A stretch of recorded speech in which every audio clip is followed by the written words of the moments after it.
1 Samuel, capítulo 4. Tudo o que Samuel dizia era anunciado por todo Israel. Um dia, Israel saiu à guerra contra os filisteus. Os israelitas armaram acampamento em Ebenezer e os filisteus em Afeque.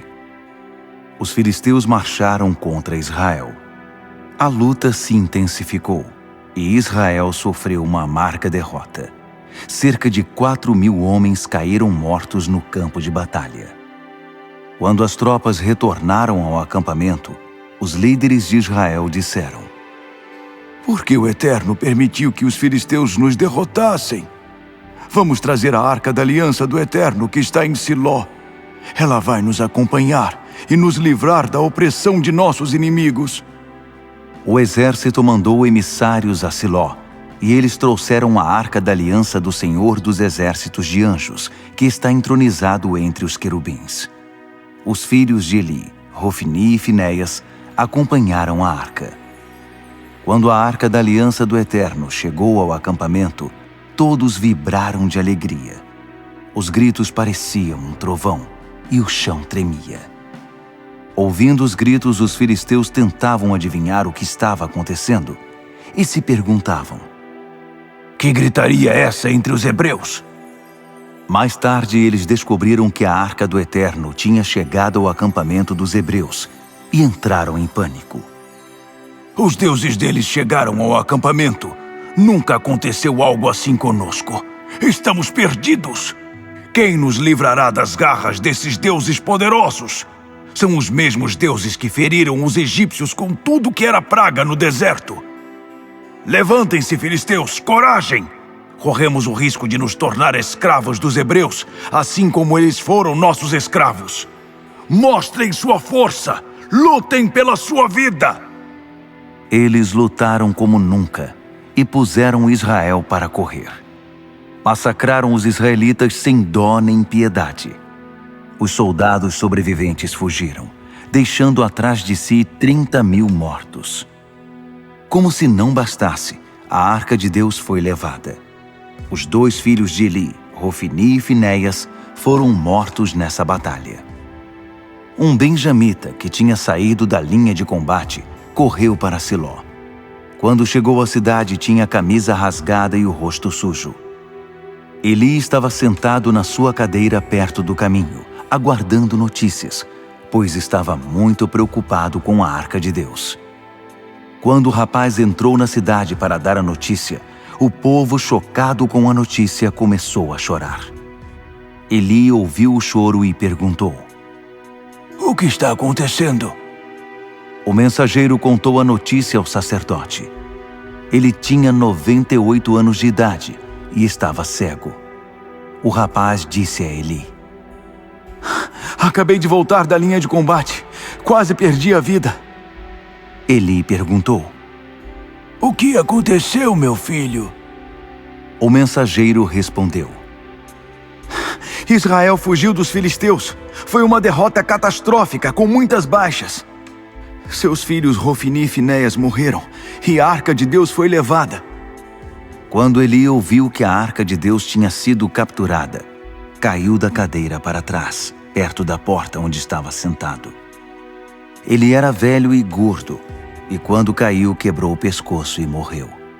Ele tinha servido Israel durante 40 anos. Sua nora, esposa de Finéias, estava grávida e faltava pouco tempo para dar à luz. Quando ouviu que a arca de Deus tinha sido levada e que seu sogro e seu marido estavam mortos, ela entrou em trabalho de parto. Ela estava morrendo e a parteira disse: "Fique tranquila, você teve um menino." Mas ela não respondeu. A arca de Deus foi levada, o sogro estava morto, o marido também. Então ela deu ao filho o nome de Icabode. Foi-se a glória, dizendo: "Israel perdeu a glória, já que a arca de Deus foi capturada."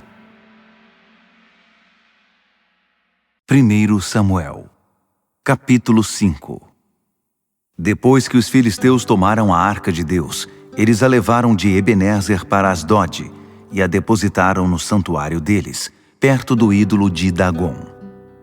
Na manhã seguinte, quando os moradores de Asdod se levantaram, ficaram chocados ao encontrar Dagon tombado no chão, diante da Arca do Eterno. Eles o levantaram e o puseram de volta no lugar. Na manhã seguinte, lá estava ele de novo, prostrado diante da Arca do Eterno.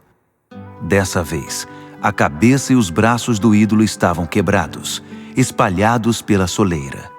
Só o tronco ficou inteiro. Por isso os sacerdotes de Dagon e os que trazem oferendas ao santuário de Dagon em Asdod, até hoje evitam pisar na soleira. O Eterno castigou com severidade o povo de Asdod, provocando tumores na população. Isso aconteceu na cidade e nos arredores.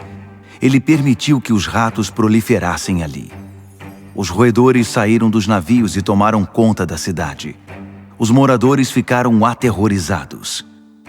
Quando viram o que estava acontecendo, os líderes de Asdod concluíram: a Arca do Deus de Israel precisa ser levada embora. Nem nós, nem nosso Deus Dagon podemos suportar mais esta situação. Eles convocaram todos os líderes filisteus e os consultaram. Como vamos fazer para nos livrar da Arca do Deus de Israel? Os líderes decidiram: mandem a arca para Gate. Assim a Arca do Deus de Israel foi enviada para aquela cidade. Mas assim que a arca chegou a Gate, o Eterno também castigou aquela cidade severamente. O pânico era geral. Os cidadãos contraíram tumores que infectaram toda a população da cidade, jovens e velhos. Por isso decidiram enviar a Arca de Deus para Ecrom. Mas antes dela entrar na cidade, o povo gritou em protesto: vocês vão nos matar, trazendo a Arca do Deus de Israel para cá! O povo foi procurar os líderes dos filisteus e exigiu: tirem a Arca do Deus de Israel daqui, que ela volte para o seu lugar, porque estamos ameaçados de extinção. Estavam todos apavorados, porque Deus já os estava castigando enquanto a arca ainda se aproximava. Quem não morria era atingido por tumores. Por toda a cidade, as pessoas gritavam de dor, e havia gente chorando em todo lugar. 1 Samuel, capítulo 6. A Arca do Eterno estava entre os filisteus havia 7 meses. E os líderes do povo foram consultar as autoridades religiosas, os sacerdotes e os especialistas em fenômenos sobrenaturais, e perguntaram: como vamos nos livrar da Arca do Eterno? Como nos livraremos sem que aconteça o pior? Precisamos saber. Eles responderam: se vocês quiserem devolver a Arca do Deus de Israel, não a devolvam simplesmente sem oferecer nada. Será preciso uma compensação. Assim vocês serão curados, pois Deus aliviará o castigo. E o que exatamente seria uma boa compensação? Eles responderam: 5 tumores de ouro e 5 ratos de ouro, de acordo com o número de líderes filisteus. Já que todos vocês, os líderes e o povo, foram atingidos pela mesma praga, façam imitações dos tumores e dos ratos que devastam a nação e apresentem esses itens como oferta para a glória do Deus de Israel. Assim talvez ele deixe de castigar vocês, os seus deuses e a sua nação. Não sejam obstinados como os egípcios e o faraó. Deus os feriu até que deixassem os hebreus sair. Só assim ele os deixou em paz. Portanto, façam o seguinte: tomem uma carroça nova e 2 vacas que nunca puxaram carroça. Amarrem os animais à carroça e prendam suas crias no curral. Ponham a Arca do Eterno sobre a carroça. Num saco ao lado da arca, ponham as imitações de ouro dos tumores e dos ratos que vocês estão oferecendo como compensação. Depois, deixem as vacas por conta própria e fiquem observando. Se elas seguirem direto para a terra de onde vieram, na direção de Bet-Semes, está claro que essa catástrofe veio por juízo divino. Caso contrário, saberemos que não foi castigo de Deus, mas foi algo acidental. Eles seguiram as instruções. Amarraram 2 vacas a uma carroça, puseram as crias no curral e acomodaram a arca do Eterno e o saco com os ratos e os tumores de ouro sobre a carroça. As vacas seguiram direto pela estrada de Bet-Semes. Não se desviaram nem para a direita nem para a esquerda. Os líderes dos filisteus as seguiram de perto até Bet-Semes. Os moradores de Bet-Semes estavam colhendo trigo no vale. De repente, eles avistaram a arca. Eufóricos, correram ao encontro dela. A carroça entrou no campo de Josué, morador de Bet-Semes, e ali estacionou, perto de uma grande rocha.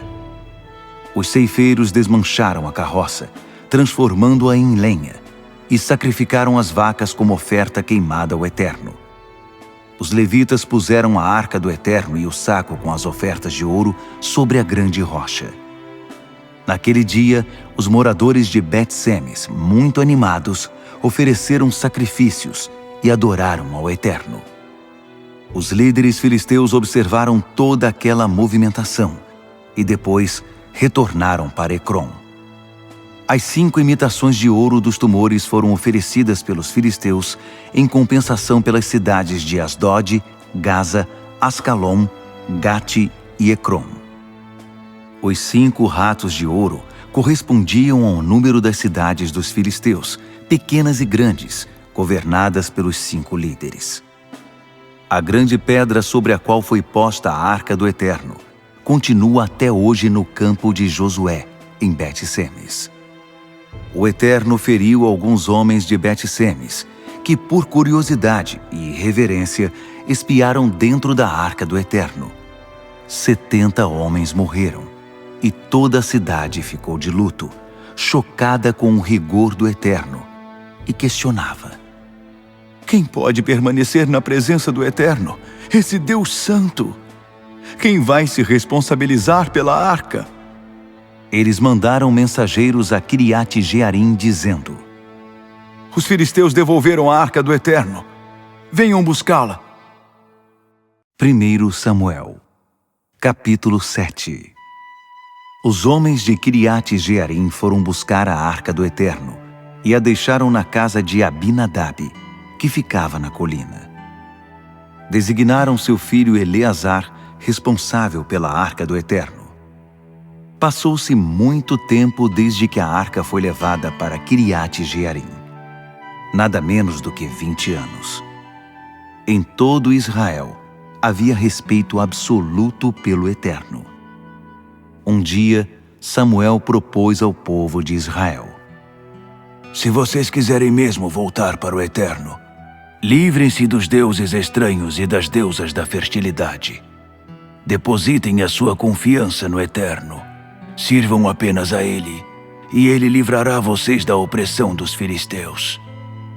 Eles obedeceram. Destruíram os deuses e as deusas, as imagens de Baal e Astarote, e passaram a se dedicar exclusivamente ao serviço do Eterno. Em seguida, Samuel disse: reúnam todos em Mispá, para que eu interceda pelo povo. Todos os israelitas se reuniram em Mispá. Eles tiraram água do poço e a derramaram perante o Eterno, como ritual de purificação. Depois de jejuar o dia todo, confessaram: pecamos contra o Eterno. Assim Samuel preparou os israelitas para a guerra santa ali em Mispá. Quando os filisteus souberam que os israelitas estavam reunidos em Mispá, os líderes dos filisteus partiram para a ofensiva. Israel foi informado da mobilização deles e teve medo. Os filisteus os estavam ameaçando outra vez. O povo suplicou a Samuel: ore com toda intensidade e não pare de orar. Interceda ao Eterno, nosso Deus, para que Ele nos livre dos filisteus. Samuel ofereceu um cordeiro que ainda não tinha sido desmamado como oferta queimada ao Eterno.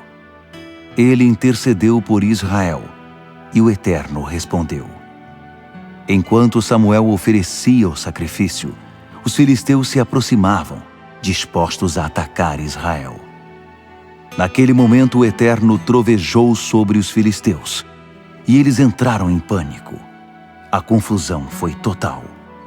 Todos correram de Israel, cada um para um canto. Israel, de Mispá, disparou na perseguição a eles, matando os filisteus em toda parte, até as proximidades de Bet-car.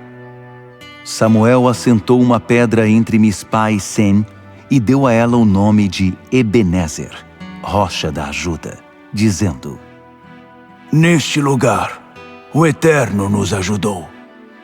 Os filisteus aprenderam a lição e ficaram quietos em seu lugar. Não atravessaram mais a fronteira. O Eterno foi severo com os filisteus durante toda a vida de Samuel. Todas as cidades que os filisteus tinham tomado de Israel, de Ecrom a Gate, foram recuperadas. Israel também livrou os territórios ao redor delas do domínio dos filisteus, e houve paz entre Israel e os amorreus. Samuel liderou Israel com firmeza durante toda a sua vida. Todos os anos, ele percorria as cidades de Betel, Gilgal e Mispá. Em cada lugar julgava as causas do povo, mas sempre retornava a Ramá, onde residia. Sua base de governo estava ali. Nessa cidade, ele erigiu um altar ao Eterno.